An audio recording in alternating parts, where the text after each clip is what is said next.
a chance to say anything for myself. No, I wasn't calling. I said that about Leslie coming back and they wanted to do that. I'm the black comedian that made a joke about Kanye. That's why you do that to me.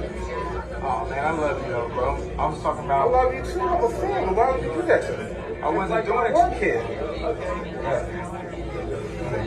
I work here. Like, come on, man. Like, we treat everybody that come in like family, and you gonna sell us out. Like, that's up, man. Let's remember when Michael Che confronted Kanye West. We look up to you. We love you. Why?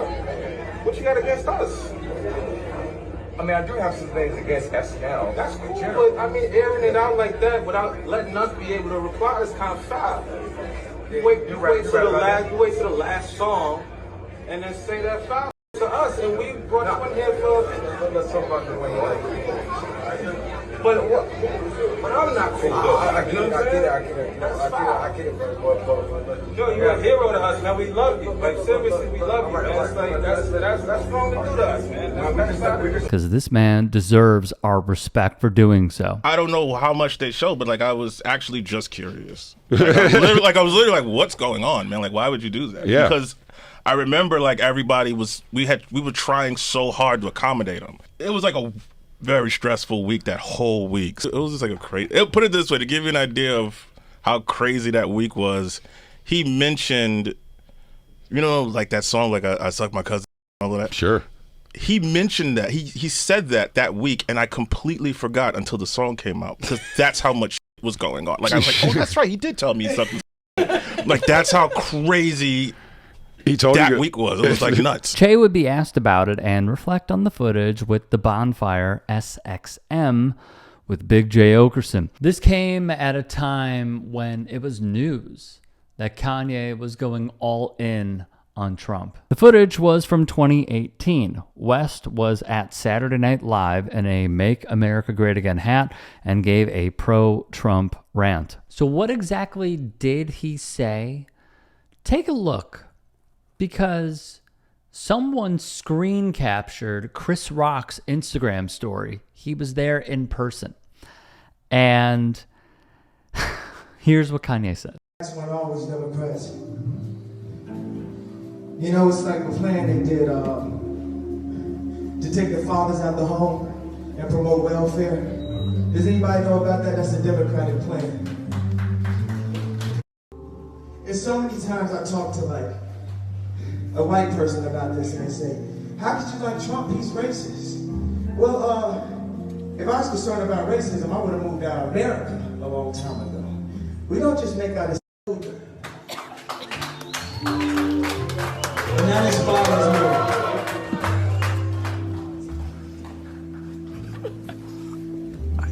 And when I said I'm running 2020, all my smart friends,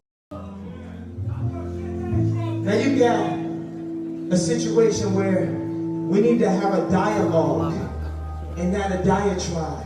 Because if you want something to change, it's not going to be TV, LA, New York, writers, rappers, musicians. So it's easy to make it seem like it's so one-sided. If you could not hear it, because it was a little muffled, he stated the following. There's so many times I talk to a white person about this and they're like, how can you like Trump? He's racist. Well, if I was concerned about racism, I would have moved out of America a long time ago. In addition, he said the Dems were responsible for a plan to take fathers out the home and promote welfare. At the time, he teased a POTUS run and referred to the one-sided liberal nature of the entertainment world. That quote went like this: you've got a situation where you need to have a dialogue and not a diatribe. It's easy to make it seem like it's so one-sided. Questlove, my goat, of my favorite hip-hop group of all time, The Roots, hated seeing this. Go to Chris Rock's IG story. I'm going to sleep. I'm done, man. Done. Former cast member Ego Wodum, who was fantastic on the show, would tell ladies and gentlemen, 50 years of SNL music, I moved to New York exactly 8 days prior for this job. And she noted she was one of the cast members on stage behind Kanye as he went on his own diatribe. Quote, I was like, I don't want to be up here for this, and I don't agree with this, and standing up here looks like I'm standing in solidarity. She despised seeing Kanye state stuff like this. But internally, she told herself this. I was like, don't make any faces. Neutral face, neutral face. Everyone's got to know I'm just fulfilling my duties as a cast member. It's like your first day at school and you're like, I don't want to get in trouble. Y'all told me to come up here. I'm up here. One person who chose to immediately leave the stage knowing exactly what was about to happen, that would be Kenan Thompson. When he grabbed the mic and was just wandering around, you could see that he was gearing up to say something. I was like, I'm out. It would have been cool if he just did the music thing and, I don't know, just spoke through the hat, I guess, because the hat was loud. It would take many, many years, but Kanye would attempt to make amends with Michael Che. He would go further and tell this story of when they ran into each other. He'd say, the next time I saw him was years later. I remember it was the Eddie Murphy show and every black person in Hollywood was at the show. Like literally, it was crazy. It was people that had never came to Saturday Night Live. I'm walking through the hallway and Kanye's coming out of the elevator bay. And as soon as he sees me, he goes, I owe you an apology. And I hadn't seen him in years. I didn't even know if he remembered that happened because he was saying so much. And he was like, I owe you an apology. And we talked and I was like, I never brought it up again. It's almost funny looking back and seeing how so many people over the years, really because like, sure, it could be a degree of loyalty or it could just be that they saw the path he was going down and just tried, man. Person after person, confidant after confidant, just trying with Kanye to say, dude, this is not the way. And Che is right. Because Kanye went on this rant, as Kanye always does, every single time.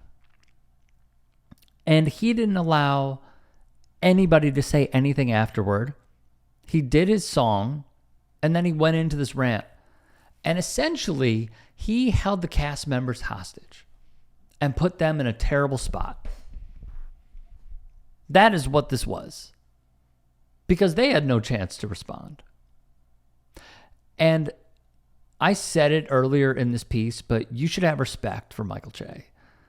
Because he has shown time and time again as well that he is on the right side of so many things.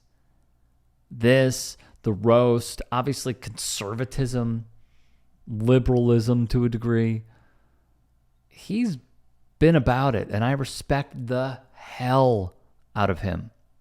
Anybody who checks Kanye, like it's interesting seeing the story and then seeing the aftermath because we saw the freestyle that Jay-Z had where he said, he's not a maniac. Look at how he shrinks in my presence.